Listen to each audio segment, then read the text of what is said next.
What's up? Welcome to the Being Beautifully Honest podcast and channel. Thanks for being here, being subbed. If you're not, hit the button. And if you're listening on YouTube, hit that like. It's like walking in the room and hitting that light switch. Let's brighten up the place and get into the politics and BS.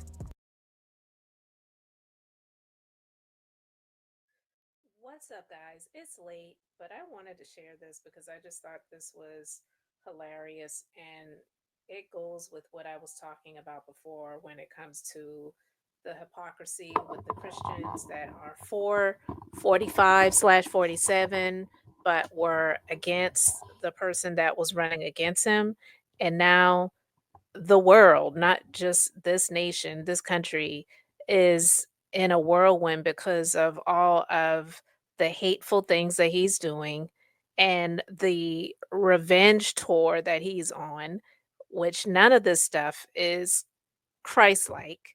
So I wanted to share this because in the spirit of Resurrection Day and Easter, even though we're at the end of the day, he was so far from the representation of Christ, which is his MO, but he gave an Easter speech in his own way. So I'm going to share my screen and we're going to get into it. All right, so this is courtesy of Brian Tyler Cohen.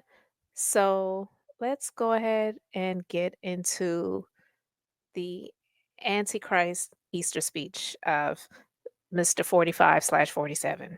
I was thinking that the president, who views himself in the mold of Jesus Christ himself, might actually take the opportunity to reflect on the teachings of Jesus on this Easter holiday. Man, was I wrong. Trump took to Truth Social today, writing, "Happy Easter to all, including the radical left lunatics who are fighting and scheming so hard to bring murderers, drug lords, dangerous prisoners, and the mentally insane and well-known MS-13 gang members and wife beaters back into our country. Happy Easter also to the weak and ineffective judges and law enforcement officials who are allowing the sinister attack on our nation to continue, an attack so violent it will never be forgotten. Sleepy Joe Biden purposefully allowed millions of criminals to enter our country, totally unvetted and unchecked, through an open borders policy that will go down in history as the single most calamitous act ever perpetrated upon America. He was, by far, our worst and most incompetent president, a man who had absolutely no idea what he was doing, but to him and to the person that ran and manipulated the auto pen, perhaps our real president, and to all of the people who cheated in the 2020 presidential election in order to get this highly destructive moron elected, I wish you, with great love, sincerity, and affection, a happy Easter." And look, I'm not going to respond to these inane rantings and ravings on this post because it is reflective of a person who is deeply, deeply unwell. But Very unwell. And listen, somebody with the intelligence that he has and the age that he is at, and also the fact that it has been noted by medical professionals that he clearly is dealing with some dementia-like symptoms, as well as it is something that runs in his family, okay? I don't believe that he is the one that is actually typing all of this stuff up, but I believe he is giving the directions to do it. So I just wanted to put that out there. I do want to zoom out here and reflect on the fact that Donald Trump's return to office was heralded as some huge win for the evangelical community, who Trump claims to represent. Finally, those godless heathens on the left are out of office, out of power, and a true believer is in. And yet, this is what that looks like? Taking a holy holiday and using it to spew lies and political attacks against his opponents? Either I have a fundamental misunderstanding of what that religion represents, or he does, and no Republicans have the spine to speak out. And while they don't, I do want to remind you of a few people who did. One of those people is Bishop Marion Edgar Budde, who had the opportunity to speak directly to Trump when he first took office a few months back and didn't waste her opportunity. Now, I'm not going to play all of that because I've talked about that before. Plus, I really can't stomach looking at this fool and his foul,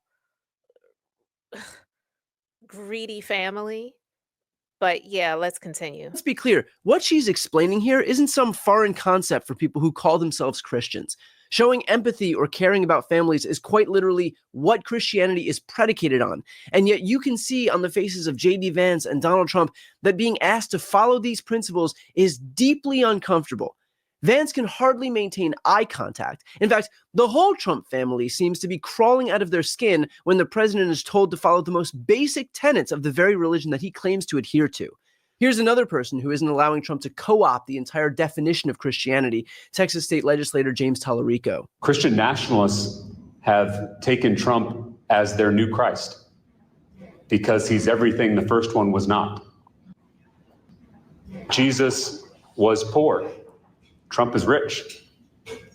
Jesus was meek. Trump is a bully.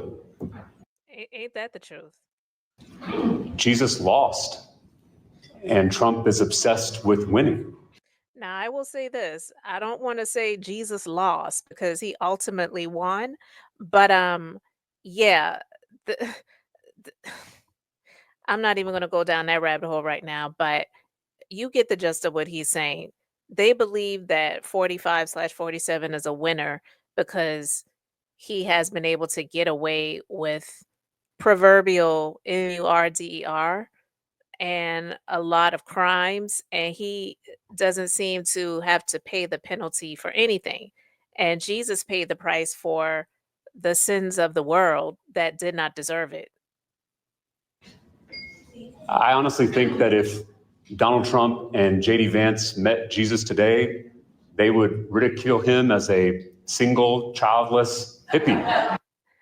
And I've said that if they met Jesus today or saw Jesus, they would deport him because he doesn't look like them. And in fact, Donald Trump Jr. explicitly rejected Jesus' Sermon on the Mount. He said, turning the other cheek has, quote, gotten us nothing. How did we get to the point where loving your enemy is weak and loving your neighbor is woke? I mean, they are literally rejecting the central teachings of Jesus because those teachings don't serve their own self-interest.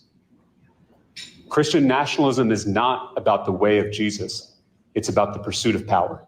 And look, And that's exactly what I've been saying. So these so-called Christian people that claim that Trump is their guy, ugh, and I said I would not use that word, but yeah, these are the people that worship this man. They don't worship the true and living God. So that's why I don't identify with who they are because they are the reason, of a large reason as to why this criminal, convict, racist, amongst other things, who w- who had all of the opportunities when he was in office the first time to do some things that were going to be beneficial for the good of the least of these, but all he cared about was the top 1 to 3%. And he was impeached twice. And he was in office when the pandemic happened. He lost the second time, and they allow him to get in office again. And he said over and over again that he was going to go after his so-called political enemies. What is Christ like about that? But they allowed him to get in office another time. And now here we are. I am certainly no authority on Christianity or any religion, although by birthright, I suppose that I'm an authority on bagels and guilt. But I can say with a degree of certainty that Donald Trump's platform and the platform that Republicans adhere to is wholly and completely antithetical to the teachings of all religions, but especially Christianity. He and Republicans are moving to strip the sick and elderly of health care by cutting $880 billion from Medicaid, a crucial lifeline for millions of low-income Americans, and $230 billion from food stamps. They passed tax cuts that overwhelmingly favor the rich, in stark contrast to scripture condemning luxury. It was Jesus who said, "It is easier for a camel to go through the eye of a needle than for someone who is rich to enter heaven." And he said that it was hard. He didn't say that it was impossible. And the reason being is because those people like 45/47, Elon Musk, and others that do have the true riches of this world, a lot of them are so greedy that you cannot satisfy them. They're not doing what is right with the money that they have. No, they want more and they want to take away from those who have little. So there is nothing godly or Christ like about that at all. at all. But there actually are some people in this world that do have a lot of riches and actually are doing good with their money. So that's why the scripture says it is hard. It didn't say it was impossible. And yet the entire economic agenda is a giveaway to those very people. And now Donald Trump is literally condemning someone like Abrego Garcia with zero evidence to a foreign prison in a country from which he sought refuge. I mean, come on, people. Jesus Christ himself was literally a refugee. How much more diametrically opposed to the teachings of Christ could you get than attacking refugees in the name of a refugee? Trump and his mouthpieces will hide behind Christianity while supporting policies that stand in stark contrast to the actual values of that religion. And that's why it's laughable to me with these people who call themselves Christians, because clearly they don't read the Bible. Just the simplest things, because the Bible clearly describes Jesus in the way his appearance was. But when you see the pictures that they have created of him, they make it look like he is light skinned, blonde hair, maybe brunette with some beach waves. Okay. None of that even describes Jesus as he looks. So that just goes to show you that let's just forget interpretation. It's clearly a misrepresentation. So they don't read. I mean, why are we pretending that we don't know what Jesus himself stood for? He was an immigrant who said to help the poor, welcome strangers, and called hypocrites wolves in sheep's clothing. And finally, I'll end with this, for those who still want to give Donald Trump the benefit of the doubt as to his Christian bona fides. Do not forget that he was asked to name his favorite Bible verse, an otherwise basic question, at least for anybody who purports to follow the teachings of Christ. Here's what he had to say. You mentioned the Bible. You've been talking about how it's your favorite book.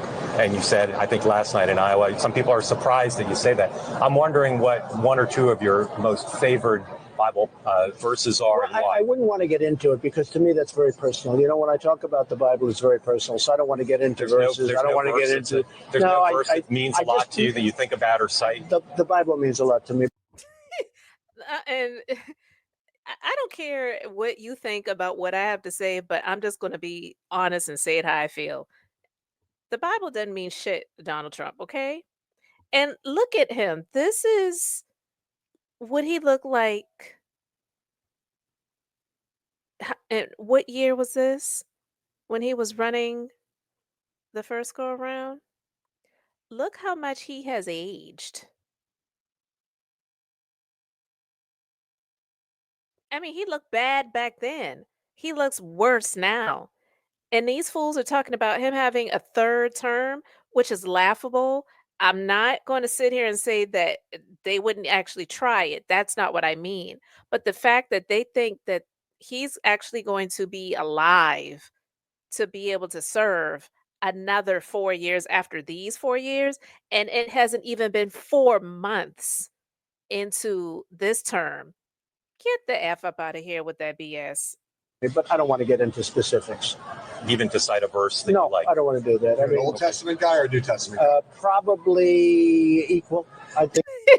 He's so full of it. Get out of here. He doesn't even know what the Old Testament and New Testament is. I think it's just an incredible, the whole Bible is an incredible, I joke very much so. They always hold up the Art of the Deal. I say my second favorite book of all time.